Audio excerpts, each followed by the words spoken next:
I'll start admitting people now, and then I will say a few words, and then bring in Lionel. Okay. Graham, I'll get my commission later.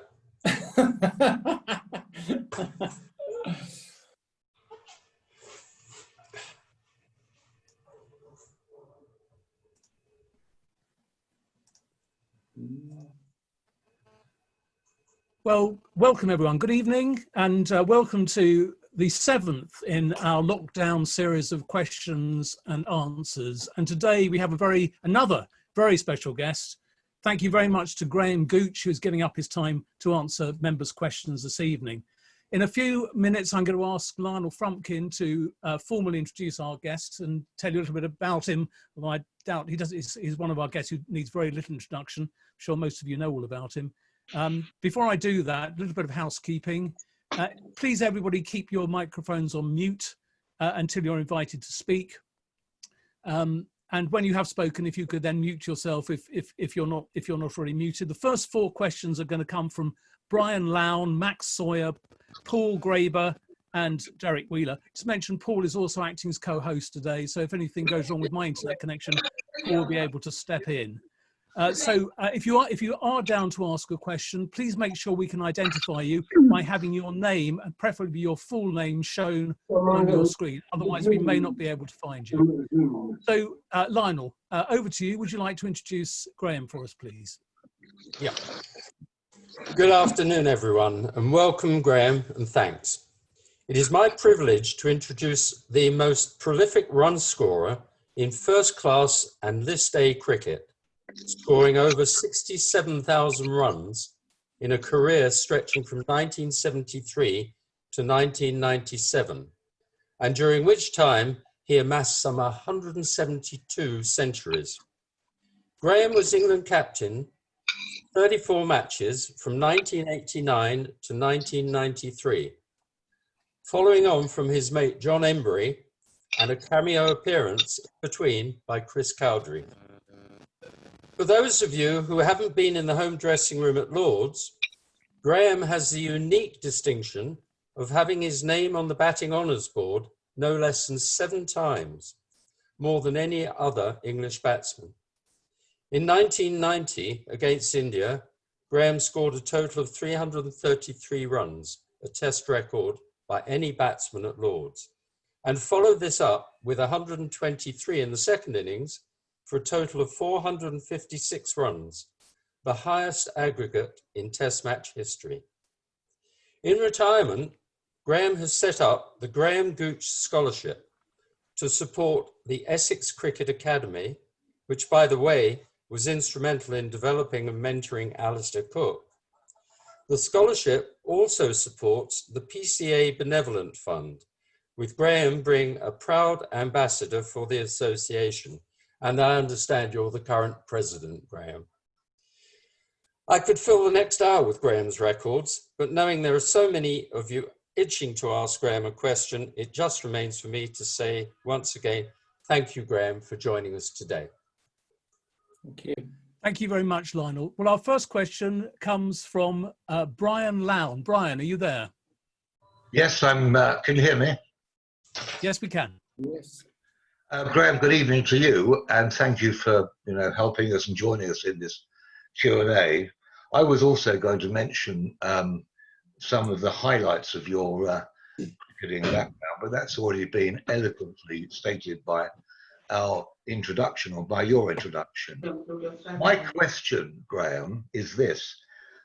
In comparison to your own background, as England's batting coach, how did you cope with the inevitable frustration of having to coach players whom you clearly recognised as in certain cases being average or not of a Test standard? Particularly, I'm thinking about England opening batsmen.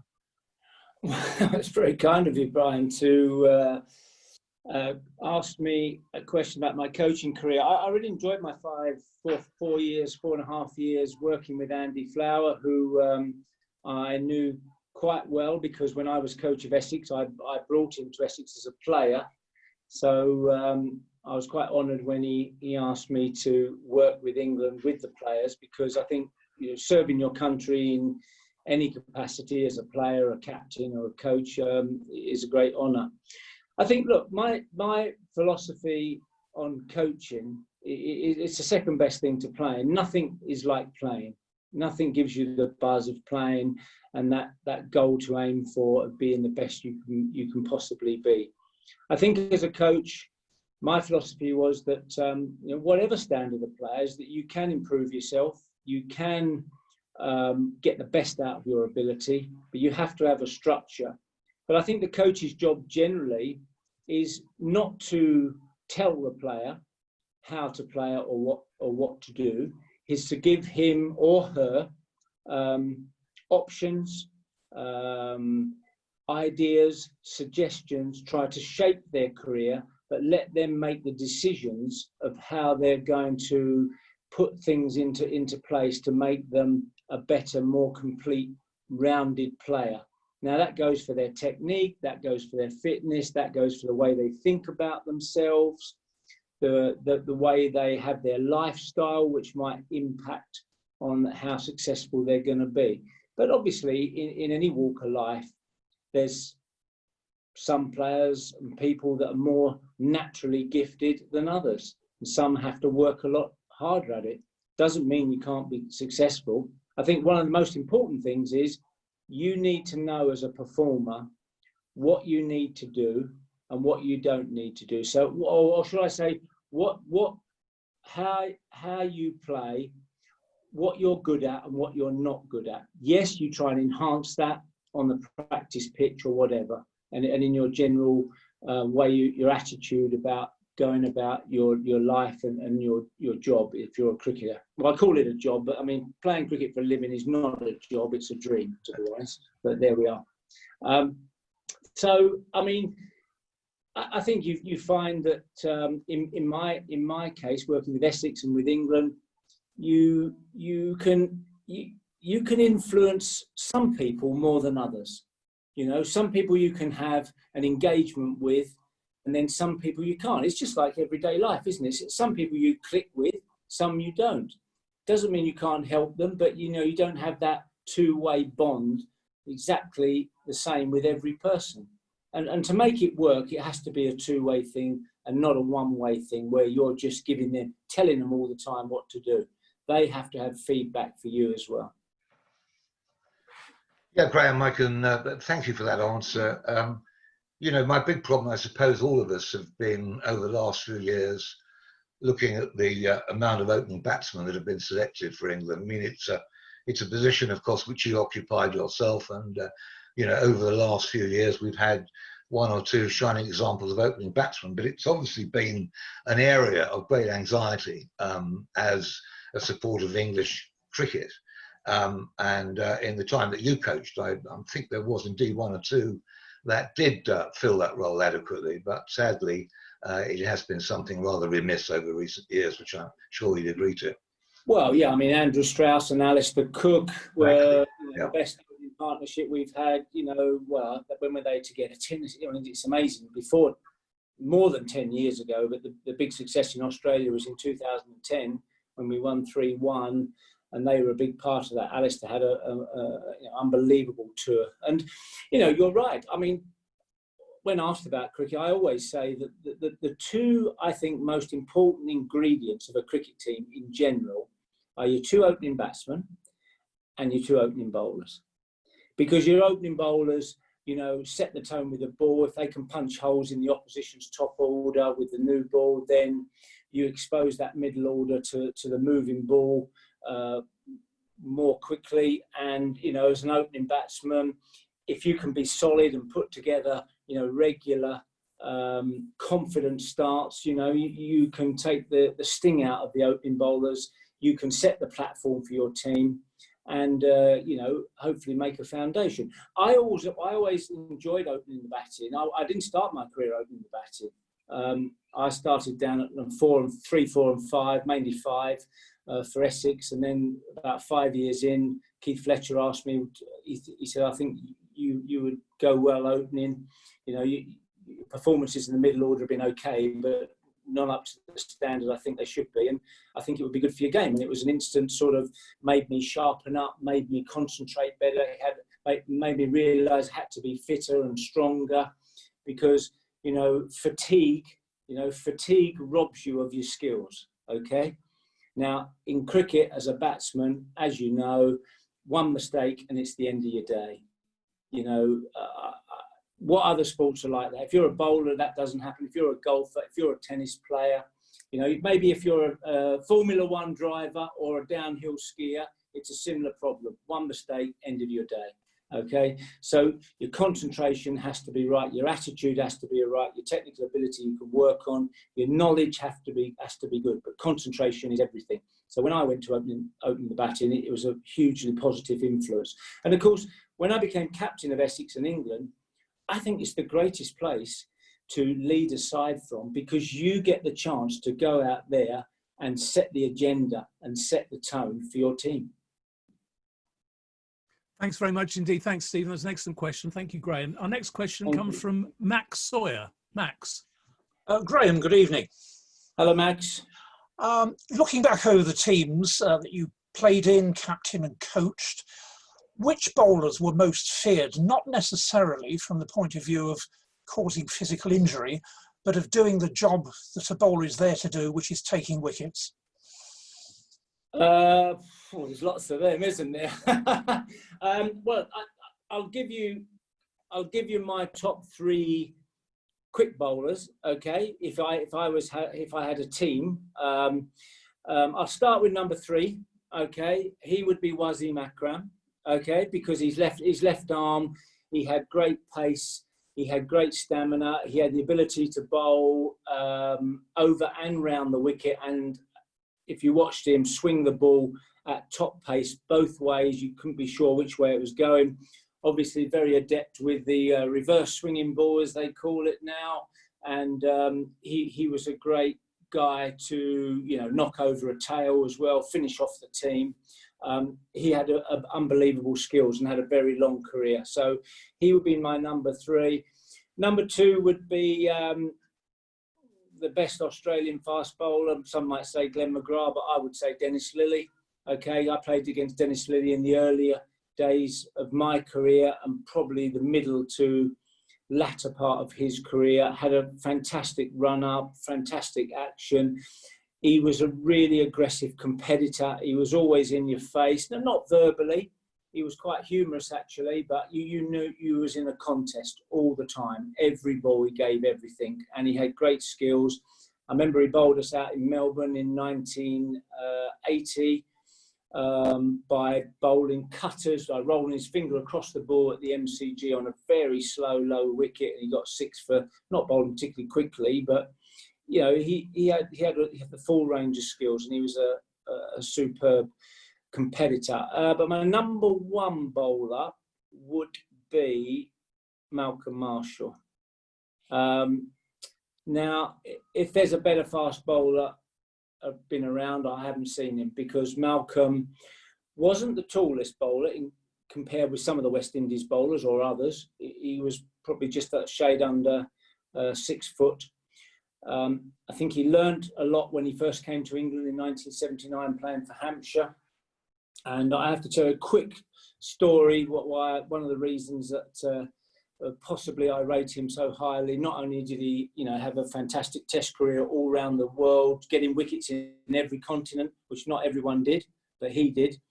But on the first ever occasion we played against him, one of my opening partners, Brian Hardy, a Scotsman, scored 147 not out against him in the very first game. And every time we played Hampshire after that, he never forgot that innings that Brian Hardy scored 147. And he tried against us for about the next 15 years and never stopped bowling. But Malcolm, you know, he was express pace. Because he was slightly shorter, he pitched the ball up a little bit more than some of these other bowlers. Akram would have pitched the ball up as well. Lilly would have been maybe short of a length a little bit more. He swung the ball both ways with a chest-on action, because it was quite difficult to tell which way the ball was going to go. He kept his arm up high, fingers behind the seam, and there was no change in action really for which way the ball was going to move. He was a very intelligent bowler, used to set his own fields. He wouldn't have the captain setting them. He'd know exactly what field, and he'd worked out, analysed each player he was playing against and knew where to have the fielders for him. And he had great stamina, as I already said. You know, he bowled all day, running all day. He was the complete package as a fast bowler. And I think if you spoke to a lot of people of our generation, not many would disagree with that. As for spinners, well, they'd have to be Shane Warne, of course. I didn't play against Murugaratnam, so I can't really comment on, but you know, the number of wickets he took, so he'd be right up there. Two best spinners I played against was Shane. Abdul Qadir, who played for Pakistan, was probably had more tricks than Shane Warne, to be fair, in terms of googlies and flippers.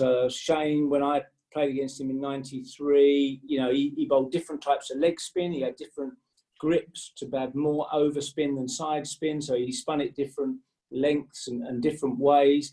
He had a very good flipper until he injured his shoulder. When he injured his shoulder a few years later, he couldn't bowl that quick flipper. You might remember, I think it was in what tour was it, in 94 in Australia. He did Alex Stewart with the flipper. He went back to cut it and he knocked out his like middle and off stump, you know, because the ball sort of swung in. When his shoulder went, he didn't have the sort of strength in his shoulders to bowl the flipper. So he developed what was called the Zuta. Have you ever heard him called as bowlers? Well, when you say Zuta, he really means a ball that does nothing. Actually, just comes straight out the front of his hand, does nothing at all. So, but I think the main thing with Shane was he had all the skills as a leg spinner. He was amazingly accurate for a leg spinner. He was a fantastic competitor, which you need to be as a spinner, because you know people can hit you around a little bit. You might bowl perfectly all right, and he gave the batsman nothing, you know. And well, he changed the art of spin bowling when he came on the scene. Thanks, Max, and thanks, Graham. The next question comes from my co-host, Paul Graber. Paul. Thank you, James. Graham, hello. Hello, Paul. 2 or 3 weeks ago, we were lucky enough to have David Gower as our guest for one of these sessions, and it came up in passing that you and he had maybe the odd ups and downs in terms of your relationship. Is there anything you'd want to say on the matter? Well, I think David and myself both came in. I came into the England side or played a couple of games in 1975. He made his debut in 1978 against Pakistan. I think he got 50 in his first game, if I remember. So we played most of our careers together. I think when I became captain of England, or some 10 years later, maybe a bit 11 years later, I think we had a slight, shall we say, in my opinion, a slight disagreement on things that maybe I wanted from David. I probably wanted him to be or set an example for the younger players a little bit about the way he went about his cricket and whatever. And I think we didn't see eye to eye on everything. David gave you everything when he batted. He was the best England player I played with. Brilliant entertainer, brilliant match winner, and a player that certainly people would pay money to go and watch. But, look, you don't always get on in any walk of life all the time, You do things in good faith at the time. Do I look back at it and regret it? Well, I regret the fact that we fell out, but, you make decisions at the time and you have to stand by them. I think, to be fair as well, he did say that your relationship improved a lot as things went on. Yeah, I've been talking to or contacting him recently because we might do some functions together, which might be quite fun actually, because we've never ever done that. So I'm sure the tiger moth incident will come up a few times without a doubt. Yes. Can I book a ticket? Thank you. Okay. Thanks, Paul. I think that was great. We might be able to sell the shows on the tiger moth incident, I think. Yeah, that was right. Our next question is from Derek Wheeler. Derek, please ask your question. Hi, Graham. Thanks for coming and talking to us tonight.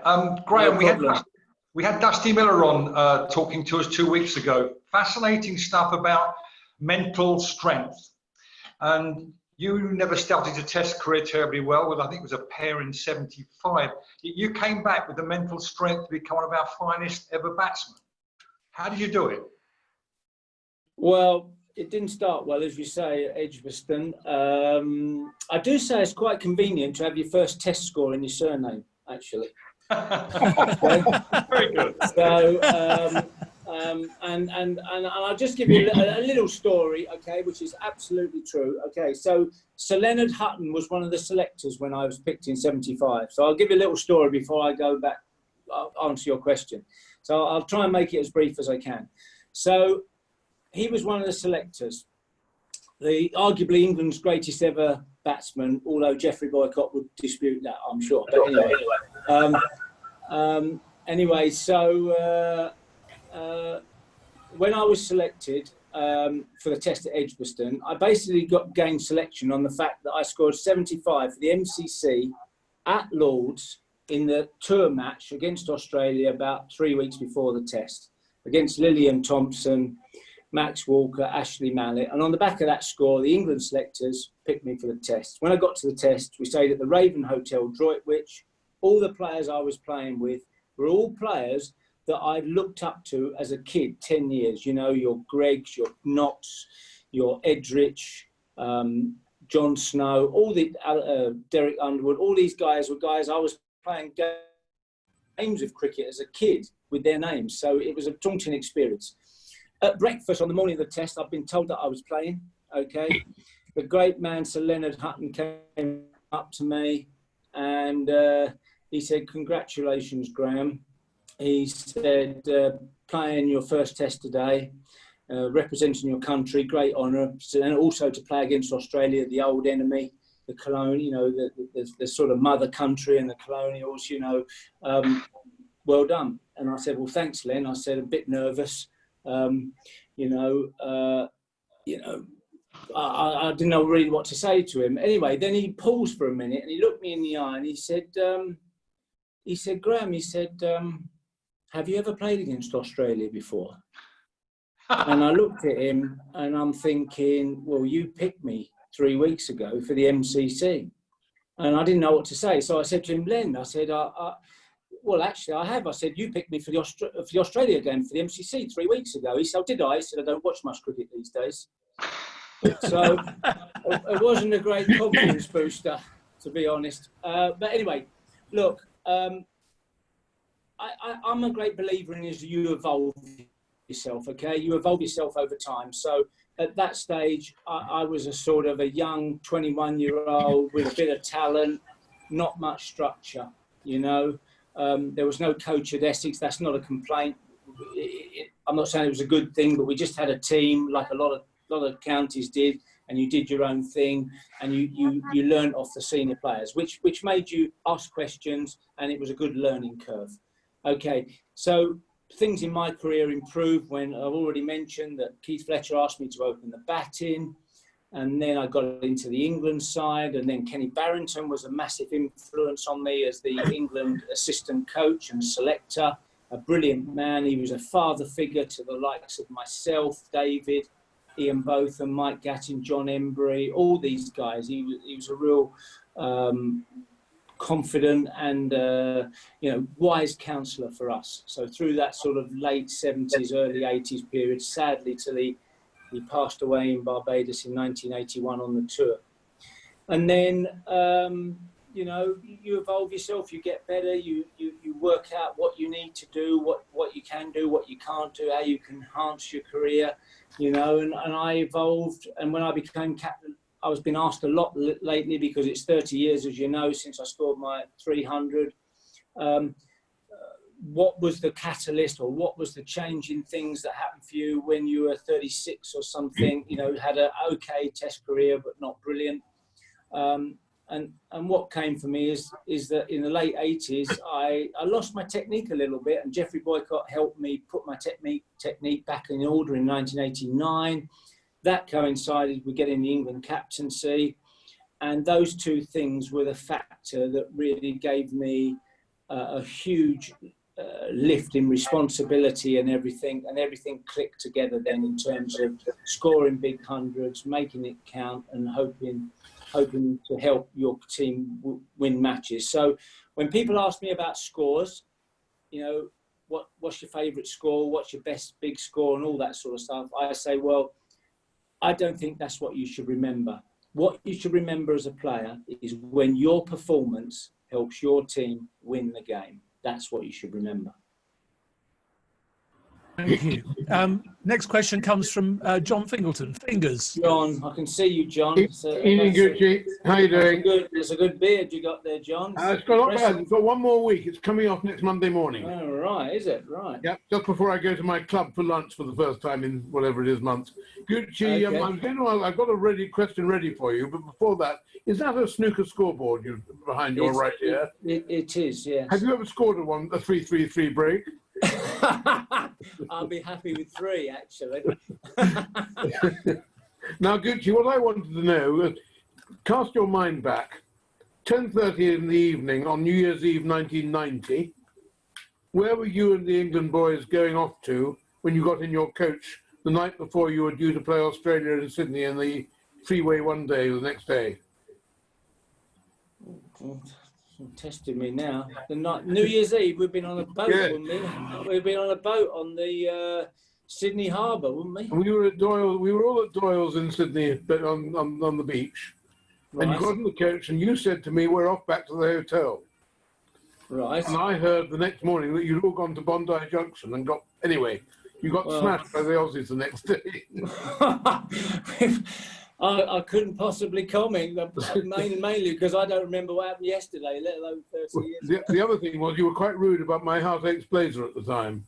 Was I? I'm sorry. Sorry. Apologies. Anyway, I was just teasing you, and it's great to have you along, and lovely to see you on a miserable cricket day when we all ought to be out of doors.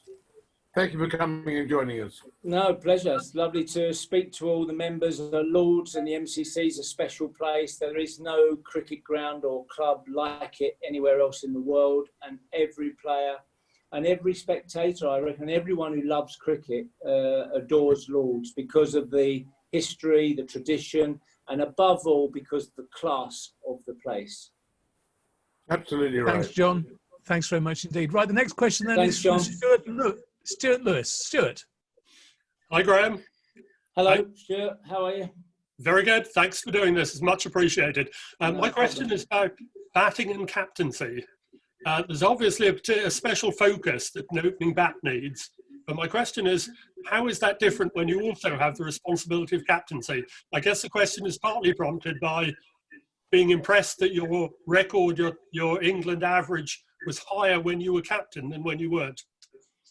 Yeah, I'm not a subscriber to the view that captaincy brings added pressure to a player.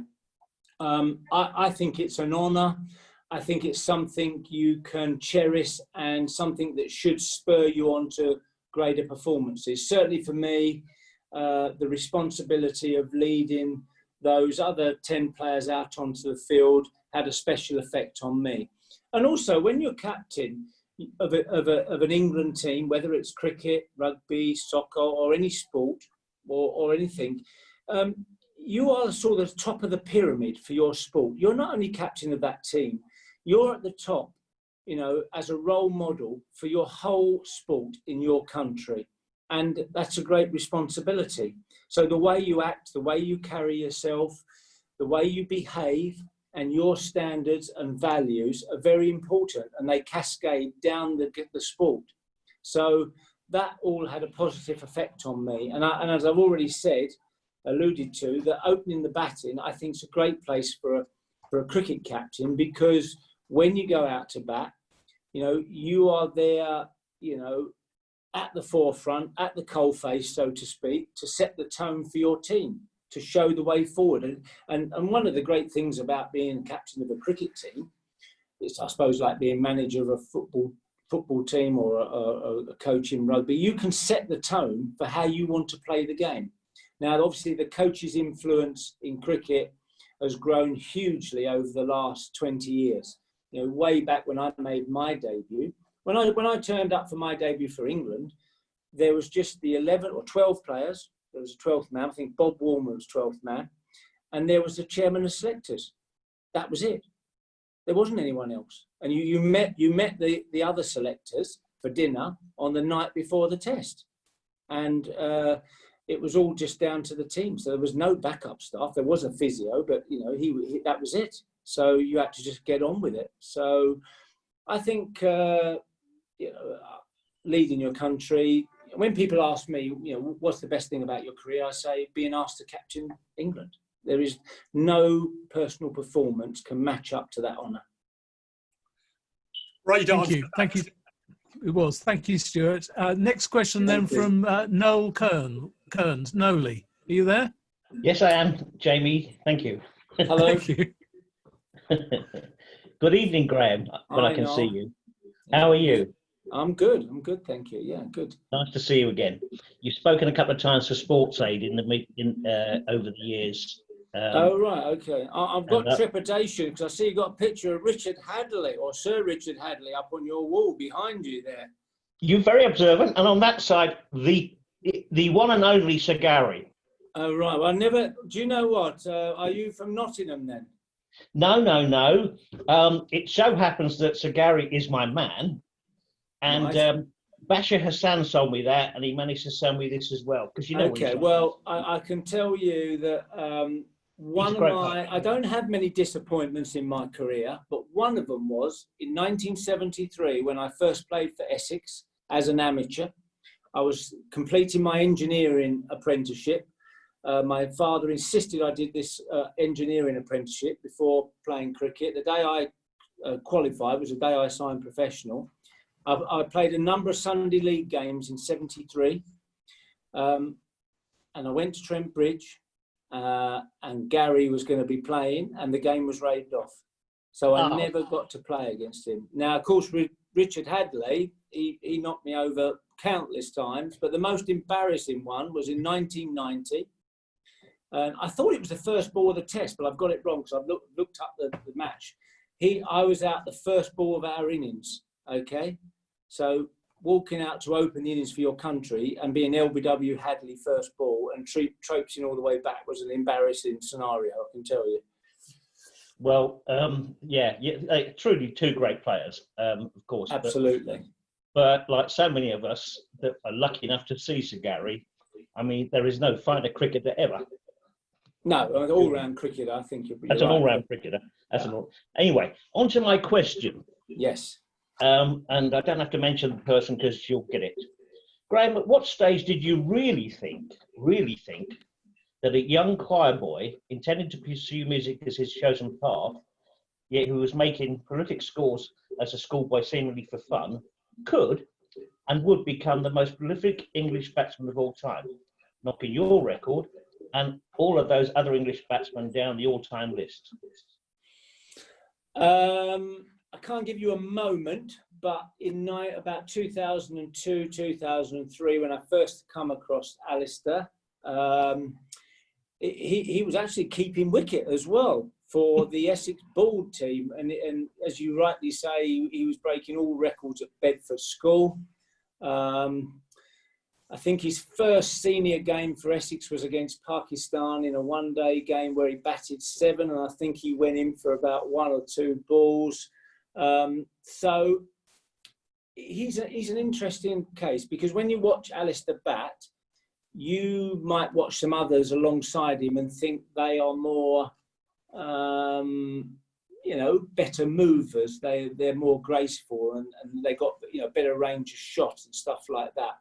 But of course, Alistair has developed himself as a player, and from those early days, you could see with him that he had all the right things in place at an early age to be, ultra successful.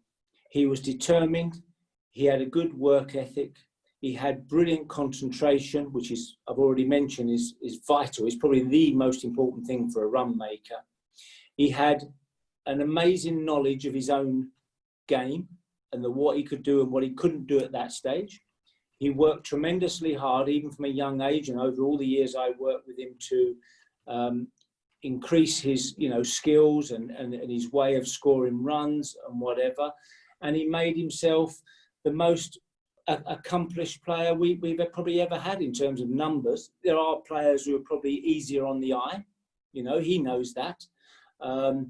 But, in someone who got the job done, who won matches, and that's what counts, he won matches for his country, there has been no peer. And I am very honoured to have worked with him, seen him develop as a person, and the priceless, commodity he had is that skill of, great concentration to go on and get big scores, and to outlast the opposition, to play, his shots, his cut and his pull, he plays them for fun, he knocked the spinners around. And I think for me, the highlight, some would say the highlight was in 2010 in Australia,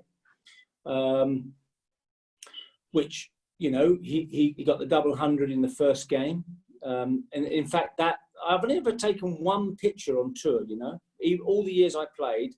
And the picture I took was at Brisbane in 2010, okay, when our scoreboard read something like 513 for one, okay? And he got, I think, 235, Strauss got something like 110, and I think Trott was 135, not out. That game we didn't lose. We batted for nearly 2 days. That won us that test series.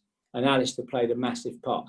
But his biggest success, if you ask me, was in 2012, 13, I can't remember the actual year, when he led England to a success in India. His batting was without parallel on that tour. Kevin Peterson also played really well. That was the first time we saw Joe Root played in the last test at Nagpur. But Alistair was sublime. The Indian spinners did not have a clue how to bowl at him. And that's not because he took them apart, but he just was resolute. He knocked them around. He played the right shots on turning wickets. It was a masterclass. It was an exhibition of how to play on spinning wickets in India. As you said up front, you said about players playing to their strengths. That's exactly what he said he did. As you said, not necessarily the easiest on the eye, but wow, as you said, the pull shot off his legs, brilliant. Yeah, I don't mean that in a derogatory way. Nor do I. That is a great skill. He knew at an early age, and some people never ever learn that, what they can do and what they can't do. And they become more expansive than that, and then they make mistakes. Well, he didn't make mistakes. He enhanced his game, he enhanced his driving, he enhanced his sweeping.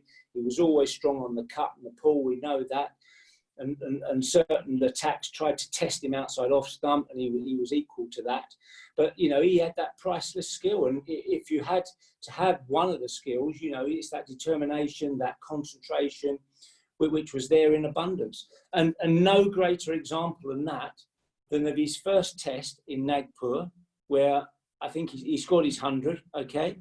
And, he nudged the ball off his legs, and he cut the ball, and he played his game, and he made it work. And, if every coach could impart that knowledge onto the performer from an early age, that would be brilliant. And you can't, there's not enough superlatives to describe his play. Thanks very much indeed. Thanks, Noel. Next question then comes from Stephen Boyle. Stephen, you're on mic. Oh, hi, Graham. Thanks for joining us. Hello. Hi. My question for you takes you back to 1985. Myself and brother went to see Somerset play Essex in the county championship. On the first day, both of them scored a 68-ball century, but the headlines the next day related to the declaration that both of them made at 9 down, with David East, the Essex wicket taker, on eight dismissals at that point in time, one short of what would have been a first-class record. Given you're well known and you've mentioned about the team ethic versus individual records, what's your views on the controversy now that happened at the time? And just to save your blushes as well, the second day of the game was rained off, and the game was won on the third day by Essex, with yourself scoring a 173 not out. So you backed up your big Daddy Hundreds winning matches for your team. Well, I must admit, I don't remember about the catches. I do remember a faint memory of the match, because I remember our captain Keith Fletcher, you know, conversing with Ian about a declaration to see if we can get a game. Because obviously in the days of 3-day cricket, often you had to sort of negotiate a sort of a deal, and the deal was generally you'd have to give both teams a chance of winning. You know, that's how the game's unfolded, you know, and I think Keith, you know, persuaded him to, you know, have a game and whatever, because Keith Fletcher was always interested in gaining points, you know. That was the only thing he was interested in. One of his great sayings was, you can't get points sitting in the dressing room. Okay, so, you know, we engineered a game there, and Ian was happy to go forward with that. As for the controversy about the catches, I'll be honest, I don't really remember. David was a very competent wicketkeeper. He was a breath of fresh air when he came into the Essex side in the early 80s. He was enthusiastic, and you know, he had a good career. So I think it's always disappointing, you know, if someone misses out on a record, potential record. But of course, obviously, the team effort is more important. I remember Ian, was you at the game? You weren't at the game, were you? Yeah. I remember Ian kept bouncing me, and is it the Taunton Cricket Club was there then? The little pavilion on the like square leg. Yeah. And it was a shortish boundary on that side. So I thought I made the decision that, you know, even if they have two men back with that short boundary, if he's going to let me have it, I'll have a go at it. And Ian wasn't short and shy at bowling short balls. Yeah, I think Joel Garner had picked up an injury, so couldn't bowl the second innings as well, which was probably helpful. Yeah, well, that you just have to take your hat off to Keith Fletcher in managing to get a game out of Ian without Joel Garner in the side, because he was an ace factor. I mean, him and Viv were brilliant, you know, brilliant for Somerset, and you know, he just was voted, wasn't he, the best overseas player. I mean, Viv. I mean, what can you say? What I really liked about Viv Richards, we're going off track here, but, you know, he walked to the wicket like he owned the place, okay? He intimidated the bowlers. And I've put this to all the players I've coached, and I took it out into my game, the presence and the way you project yourself, okay? And it's so important when you're a batsman out there, when it's two of you against 11 others, the way you carry yourself, your body language, the way you show the opposition you're up for the game, up for the fight, okay? And Viv was the master at that, you know. All right, he had the skills to back it up, but, you know, he looked the bowler in the eye, he looked the fielders in the eye, you know, and he showed them those in a contest. And I certainly copied what he did there. You know, there was no looking at the ground when you're batting, you know what I mean? Avoiding eye contact. You look at the opposition, give us your best, and we'll see who comes out. And it manifests itself in the fact that he, I'm sure, and certainly I, always wanted to play against the best players, right? And there's a reason for that, because you want to, in theory, that's better for your side if they're injured, not playing, okay? But you want to test yourself against the best. That's what you play for. That's one of the reasons you play, to see how you come up against the best. And people like Malcolm Marshall have mentioned, Viv Richards, you know. And boy, we chased some leather when he was batting, I'm telling you. Thank you. Great memories. Thank you very much. Thanks, Stephen. We've got our next question comes from Peter Richardson. Before we go to Peter, James Weil was due to be asking the question after that, and we can't see you, James. So if you are on there, can you identify yourself by making sure your name appears on your screen? Otherwise, we're going to have to go on to John Wilson after that. So the next question then is from Peter Richardson. Peter. Good evening, Graham. Hello, Peter. And welcome. I'm a fellow Essex and West Ham fan, so we're sharing one another's pain at the moment. Oh, don't go there. No, that's another day on that. But yes. Memories of you. I've got two memorable incidents regarding you. My dad used to I'm probably about 6 years younger than you, and my dad used to take us to Wanstead cricket ground before we went round the counties. And we turned up one day and we saw a 15-year-old playing for Ilford, who absolutely smashed a very, very good one-sit attack round the grounds. And my dad turned around to me and said, I think that lad could have a future. It was incredible. So you were 15 when that happened. And the other one was, one of the greatest days of my life was our first trophy, Essex Trophy, in 1979 at Lord's. You know, it was magnificent. The Benson Hedges defeat of Surrey. When you and Mike Donness come out, the noise was incredible. There was bubbles, everything about that day. And of course, your batting with McEwen, Kenny McEwen, you know, won that game for us. It was wonderful. Two outstanding memories of you. What I'd like to get to, my questions regarding your fitness regime. I realised that, you know, you're a very avid fitness fanatic, and I think you trained with West Ham, I think, pre-season one year. So well, we had a better team then. We had a better team when I was training. Oh, that's good. I presume you enjoyed that, and I imagine, but although I don't think you probably beat Billy Bonds in the cross country, I wouldn't have thought. But no, he was up front, everyone, in front of everyone, even people who are 20 years younger than him. That's it. Okay, the question relates. I don't know when you first started to get into your fitness. I don't recall hearing about it when you first started, but I just wondered, when you first come to that conclusion and the benefits that you thought of being fit. That's one of the questions. The second one was it difficult to work or captain people that didn't buy into that concept? Any names? Like to hear any names on that? And are there players that did buy into it, and then the benefits that you saw, the improvements of their game? So it's fitness related.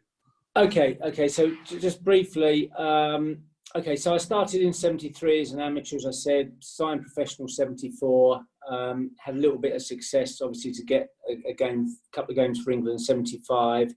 In the early days, I obviously had talent. I played football in the winter. Okay, so that's how I kept fit. I didn't really have any fitness regime there in terms of running or the gym or anything. I mean, there weren't really gyms. There were gyms, but they weren't on the radar then. Really, the fitness for me came about in '78 when Keith Fletcher asked me to open the batting, and I sort of dawned on me that I need to be fitter, stronger, more alert, not fatigue so quickly, and all those things. So I started running, which became a bit of a love of my life through the next probably 20 years or so. Used to run a lot, the mornings, evenings, even before matches in the 80s. Before I used to run from home, which was in Gidea Park. I used to run to Ilford and then play. And I did that for a while, which was madness, running like 10 miles and then getting the whites on. Someone else pick my bag up and go out and play. So that was taking it to the extreme. Okay, so the benefits of being fit, I've already alluded to. Okay, as a batsman, you get one chance. Okay, one mistake, end of your day. So the four things, I'll repeat them again. Attitude is everything. How you go about your work, whether you're prepared to put in the time. Technical ability is different for everybody. You can enhance that. Knowledge, how do you gain knowledge? Well, you do in time. If you're smart, you watch other people's. Just mentioned Viv Richards, the presence and copying him a little bit. And you pick up knowledge from other players, how to play on certain grounds. And then you come down to the concentration, which is down to fatigue, okay? If you fatigue as a batsman, you're likely to make mistakes. And if you make mistakes, then you're likely to be dismissed. So to get big scores that influence matches, you have to be able to bat for a long time, whether it's a one-day game or whether it's not.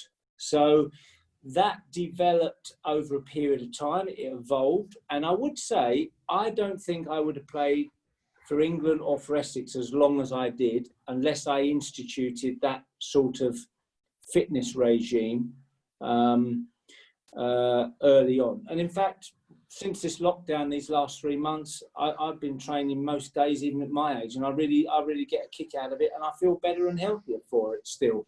So it became, just a way of life, and it helps with your mind. You feel more alert, you feel more alive, and as I say, it doesn't help your technical game as such, but it makes you perform at your best for longer. So that's why you need to be, fit for batting, because it is a one mistake game. It's a one ball game, one mistake, end of your day. Players I played with, I think, you know, when I came in with Mickey Stewart as manager, we didn't have any fitness regime before that to speak of. There was no fitness trainers. Yes, they had camps. Yes, they had weeks where they, you know, they got together and had nets and maybe did a bit of exercise and whatever, but nothing official. He was the first one to introduce a guy called Colin Tomlin, who was a great man, was an athletics coach down in Canterbury, and he was the sort of first guy who was introduced to the England cricket team. And of course, some of the more senior players, I would say, were not on message, maybe the right way to put it, on message about this, you know, it's bowling to get fit and that sort of stuff was the old way, you know, so things changed. Nowadays, it's just second nature, you know, their fitness testers, they have strength and conditioning coaches, you know, all the backups there, and you have to achieve certain fitness levels aerobically and strength wise to, you know, go forward with your career. So the game has changed in the last 25 years like that, without a doubt, maybe more, 30 years. Yeah, I mean, I wouldn't have it any other way. And as I said, I don't think I would have played to the age of 43, 44, unless I'd have done that. And I certainly wouldn't have been playing for England like I was at 41, that's for sure. Thanks so much indeed, Graham. Lovely answer. Thanks, and up the hammers. I'm touching wood here, but our performances are, well, they're just not up to it, are they? No, they're appalling. They're out at the moment. They are. And I don't want to make this a West Ham thing, but we are playing the worst football. That's what really worries me. Yeah, very, very true on that, Graham. Yeah. Okay, lovely to speak to you. Lovely. Well, good luck to West Ham for both of you. I happen to think West Ham, there are three worse teams than West Ham in the Premiership, so we'll see. James, that is our only saving grace, that the other teams are losing. Yeah. So, James, while we can't find you, if you're there, I'm very sorry. We're going to go on now to John Wilson. John, are you there? And can you ask your question, please? Yes, I am. Thanks, James. Graham, good evening. Thank you for sharing your time with us today. No problem. Michael Vaughan on Tailenders, in discussing the impact of COVID on cricket finances, recently suggested cancelling spending at Loughborough and instead putting youth development back with the counties. Firstly, do you think that would be a false economy? And what's your assessment of the present arrangements for youth development, both with the counties and to bring people through to the test team? And if you could make improvements, what would they be? Well, I can't speak for every county about their youth development because I don't know the exact details, but every county, first-class county's got their own academy and they get funded. They get a certain amount of funding for that. I help fund our one, but they obviously get lots of money from the centre as well. I think a county has to be, firstly, without going on to the Loughborough thing, I think the county has to be the centre of excellence for that area, okay? To me, if I talk about Essex, Chelmsford with our cricket centre is the focal point for our cricket in our area, not only Essex, East London, and spreading into Suffolk, Cambridgeshire, Norfolk. We try and attract players from there as well. So I think it is the centre, not just for finding players for the professional game, but for the recreational game and all things good that cricket can bring to a community and everything. And that has to be, you know, for the eastern area, we look at ourselves as the focal point, Northand's a bit on the sort of western side. So I think that's vital. You know, to me, county cricket is not a money-making operation. You know, most counties, or certainly we're one of the counties who are not in financial difficulties, if you like. I would say that. I wouldn't say we're flushed with money, but we're not in the red. And we pride ourselves on, you know, developing our own players and spreading the word about our game throughout our area. And the proudest moment for me, and I'm not trying to big up Essex. The proudest moment for me in 2017 is when we won the county championship, first time for 25 years. 8 of our players all come from our area. So either from Essex, Suffolk, Cambridgeshire, you know, which is a phenomenal stat in modern sport today. As for the centre at Loughborough, I'm not sure whether that would be a wise economy, getting rid of the centre, which you know, helps develop players, you know, takes them onto a different level for our England team, both men's and women's, and disability cricket, or ability cricket as they call it now. I think that's been a positive thing if you have the right people leading it. I honestly do, and you know, the game survives in this country on international revenue, whichever way you get that revenue, through TV or whatever. So, but you know, Michael is right that the game is going to face a very difficult time over the next couple of years at least, because finances are going to be very, very tight. I should imagine staff at the county cricket clubs will go, playing staffs will be cut. The admin staff will be cut because there won't be enough money to go around. So it's facing hard times like every other industry. Thank you. We're coming up for 4 minutes to 7. Are you all right to go on for another couple of questions, Graham? Sure. Don't want to keep you too long. Okay, no. So Morley Pecker next. Morley. Thank you, James. Good evening, Graham. Hello, Morley. Lovely to speak to you. Lovely to see you. And we are, as you probably know, a big group of cricket lovers. And it's such a pleasure to have an evening like this with you. Thank you. I'm batting in my usual position of number 11. Thank you, James. Now, we had a most welcome opportunity recently, Graham. BBC allowed us to rewatch your splendid innings, your Headingley innings in 1991, when in fact you carried your bat. Now, I've been fortunate enough to watch a number of your great innings, including the 333 and a few more in the second innings. And also, I saw you bat in Madras in January 1982. You can think back that far. Yeah, okay. I had come from Bombay, where we had a Hockey World Cup in which I was involved. And I was a guest of the unfortunately named Mr. Wankerty, who was the chairman, if I recall correctly, both of Indian cricket and also Indian hockey. Well, he has a ground named after him, doesn't he? Indeed, the Wankerty Stadium is still there. It was an awful condition when I saw it years ago. Now, in that match in Madras, we had Vishy's 222, and we also had your much more attractive 127. No comment, by the way, on Chris Tavery's most boring performance in that game. But if I may revert to the Headingley match, both Graham Hick and Mark Ramprakash were playing. Now, both had relatively disappointing test careers, although Ramps made up for it some of the time with some superb catching fielding. Hick had to wait too long to start his career, of course, which didn't help. Would you please give us your views on both Hick and Ramprakash? Yeah, I mean, they're both brilliant batsmen, if you ask me. They both made their debut in that match. Did you know that? Hick and Ramprakash made their England debuts in that game.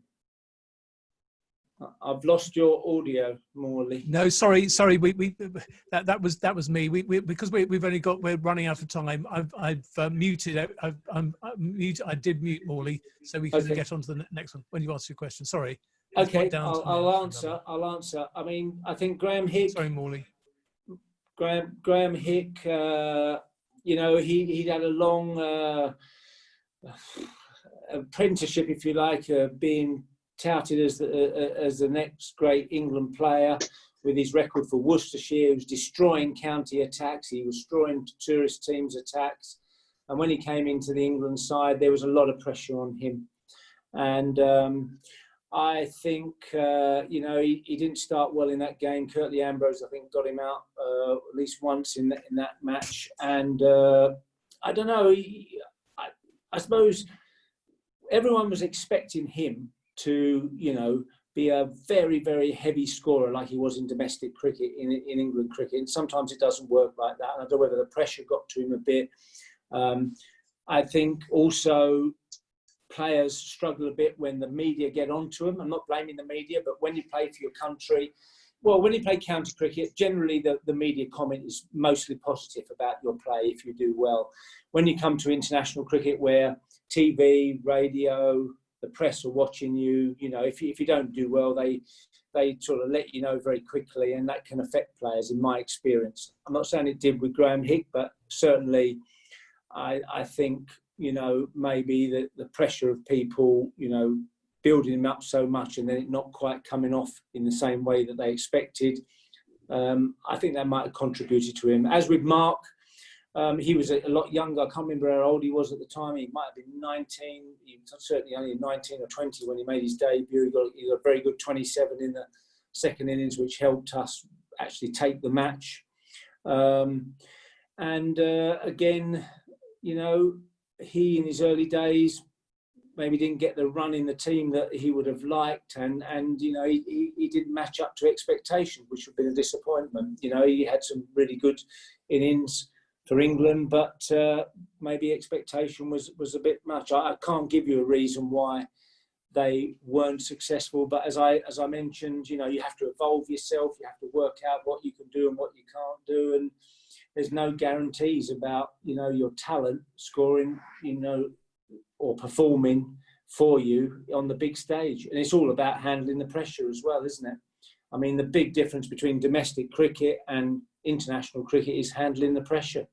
So I don't know. And I wish that both of them would have had a much more successful international career. And they both had, you know, massively heavy scorers in county cricket. Graham Hick, particularly at the beginning of his career, and Mark Ramprakash probably when he went to Surrey and was the best player over that period of time by a lot, scoring, you know, 2,000 runs, I think, in one season at least. So they were brilliant players. I don't really have a definitive answer why they weren't successful. Yes, it's a funny world. Thank you. Shall we take our last question now from Tony Curry? Tony. Hi. Hello. Hello, yes, Tony. Go. Hello. Tony. Yes, Tony, we can hear you. Yeah. Yes, Tony. Am I okay? Yep. Yes, you are. Hi, Graham. Hello. Good evening. I've got a couple of questions actually. I was in college over in East London in the early 70s. I'm fairly sure I saw you play at Ilford once or twice at least, which I quite liked as a ground. We used to go there during for the one-day games. When you started playing cricket for Essex, you presumably had one of these sort of 8-month contracts that were going around. So 6 months, April the 1st to about the end of September. Yeah. So what did you do in the winter, and what were the most sort of interesting, fulfilling and jobs, and which ones did you hate, if any of them? Okay, so that's quite an easy question. Okay, so my father, I've already said, when I left school, I made my debut for Essex second team when I was 15, playing at Northampton. I was picked up by our captain of the second team, a guy called Johnny Welsh from the George Wanstead pub in his Rolls Royce, right? He was an amateur captain, took us all the way to Northampton. I batted number 11 and kept wicket. Essex were trying to make me into a wicket keeper because their captain, Brian Taylor, was going to retire in a few years' time. So they were looking for the future, which was very forward-thinking of them. I was an okay wicket keeper, but not good enough. I was really not very happy about that at number 11, but anyway. And then, so he insisted I did this tool making, precision moulds and press tools, engineering apprenticeship, which I did for 4 years. Played the odd game for Essex second team, but only in my holidays really. Went on an England young cricketers tour to the West Indies in '72. When I qualified at the end of 73, played, then I signed professional. I went back to the engineering for one winter, and then a friend of Doug Insole, my sort of cricketing guardian and mentor with Essex, who was president, chairman of the TCCB and everything, he fixed me up with a job in a shipping and forwarding agency just for 6 months, you know, because you were right, we were only contracted from April the 1st to the end of September. Most of the players had jobs in the winter. If they weren't playing cricket abroad, they were school teachers or doing all sorts of things. So I did that for a couple of winters. Then I went to South Africa to play club cricket, and then I started playing for England quite regularly. So my other jobs were sort of engineering and a couple of years of shipping and forwarding. That was my extent of the real world. Having said that, when people ask me, and I feel very fortunate to have worked in that sort of industry in a normal job, because it gave me a perspective of how lucky I was to play sport. Yes. And I did not take that for granted, because I'd been on the shop floor at 8 o'clock in the morning till 5:30, and there was nothing wrong with that, and I had fun times. But when you're playing sport, like I said right at the beginning, playing sport for a living is not a job, it's a dream. So I am pleased that I did that, because it just makes you think when you're out on the field practicing your sport and you're feeling a bit miserable because the game's not going very well or you're not playing very well, there's a lot of people who'd like to be in your position. Thank you. Thank you, Tony, and thank you, Graham. Well, you've entertained us for an hour and 10 minutes almost, so thank you so much indeed for joining us today. I'm going to allow everyone to unmute themselves now. If you'd like to give Graham a round of applause, so he can hear you.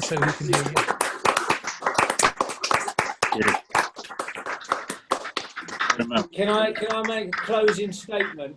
Of course you can. Yes. I'd like to thank everyone for tuning in, so to speak, to listen to me. It's always a pleasure to talk about our great game of cricket. Sincerely, playing at the home of cricket is the greatest thrill that could ever beset a player. My father took me there to watch a Gillette Cup final in I think 1963. I think Ted Dexter was playing. We sat on the grass in the corner. In fact, my second test at Lord's, they had people on the grass in 1975 as well. It's always a great place to go to, not only to play, but to walk in that dressing room, even now as a spectator, to see the crowd, the enthusiasm, the tradition, everything about the place is wonderful. So thanks for listening to me, and keep supporting our great game, and above all, keep supporting Test cricket. Thank you, Graham. Look, before we go, thank you. Before we go, just remind you that next week we've got former Hampshire captain Mark Nicholas, and of course he's well known these days being a Sky Sports and Channel 4 commentator. And the following week, on Tuesday, the 14th of July, we have Middlesex and England captain and former Director of Cricket for England and Wales Cricket Board, Sir Andrew John Strauss. So those are two. Make sure you put both those dates in your diary. Graham, thanks again. Thanks everybody for joining us. Stay safe and well, and we hope to see you all again next week. Goodbye. Thank you, James.